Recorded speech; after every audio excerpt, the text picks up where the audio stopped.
Peace and blessings, African family. As our elder is still in the studio with us, as we prepare to relearn H-Rap Brown next week. Peace and honor to the brother Khalid Samad, who we heard from earlier, longtime comrade of Imam Jamil. And before we come back, because of course we are going to give you all the information on where and when and how to be involved with IJAN, the Imam Jamil Action Network, which all of the community needs to be involved in, particularly in the Atlanta community. We are still benefiting from the work of Imam Jamil, and it is only righteous and African to show your appreciation at this time. I know that activism these days can be a dicey matter, but sometimes you have to just stand on what's right when it comes to it. And we know that Imam Jamil, also known as H-Rap Brown, has been a soldier in the fight for African liberation for over 60 years. This brother has given us, over this time, risked his life, been shot in the head, now incarcerated out of the state, away from his family in federal custody, having been in the Supermax in Florence, Colorado, 5 stories under the ground, sensory deprivation, and now just a couple of months ago even having surgery, successful, but still we need to have the Imam home, and the only way that is going to occur is from the pressure of the people in the streets and in organizations against this system. We can do it. We see examples of it occurring around the nation. And speaking of one example of a successful liberation campaign, the MOVE organization now is carrying out a massive campaign to bring Brother Delbert Africa home.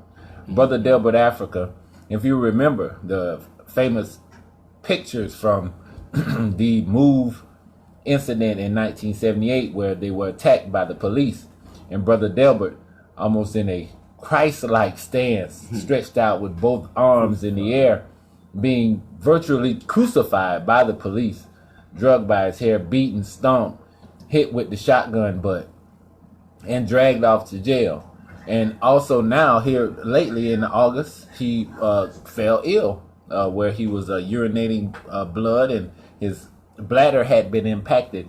You have to understand, these soldiers often in prison linger with old injuries from things that occurred when they were active, in the liberation struggle. So, when you talk about a Delbert or Africa now having problems with his bladder, and his, don't think because that time has gone by that has completely healed. Of course, they're in prison and they don't get the best medical treatment. When you talk about a Sekou Odinga, about who's beaten till he had his spleen removed, these soldiers, there's just so many stories, and I learn things every day about the sufferings that they went through in order to make a stance for us to be able to walk the streets and not have to worry about the Ku Klux Klan, and for our children to be able to have breakfast when they go to school so they're not hungry, so they can concentrate on their work. Don't think that these things came easily. There was a price to pay. And that's why we say, if you call yourself a nation, then the soldiers who fought for you under the flag of your nation, you have to stand for. That is how you get the reputation. That is where the respect factor comes from other people in other nations of the world, when they know that those who stood for the fight, that the community stands with them in spite of the greatest military apparatus ever created in the history of the world standing against them. And so these soldiers that we talk about, including Brother Delbert here, whom we want to activate some activism in regards to his case. There's a massive campaign being carried out by MOVE now. I know one aspect of it is everyone is making a sign, says, "I support parole for Delbert Africa," putting that on your page, letting that go across your social media. Also, the Pennsylvania Department of Corrections Commissioner. This guy, I got his number in my phone. I've been calling up there so much.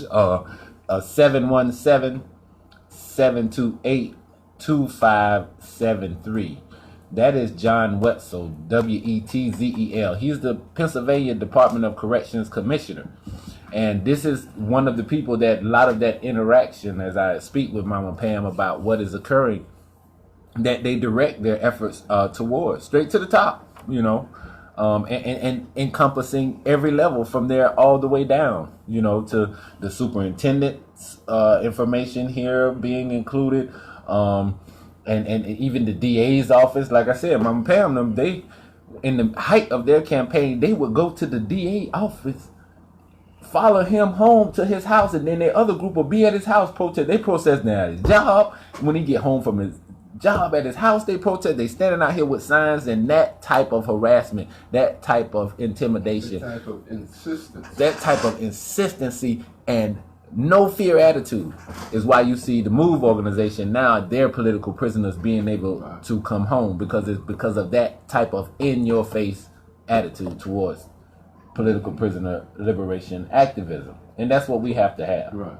Yeah, I just was reinforcing that that's a type of insistence. It's not that the officials of the state are being harassed. The officials of the state and the people who run the prison are not doing their job. They're not doing their job properly, and it takes that level of insistence and takes that level of people dedicated to bring it to their attention, because when they can bring something to your attention that they feel you've done wrong, they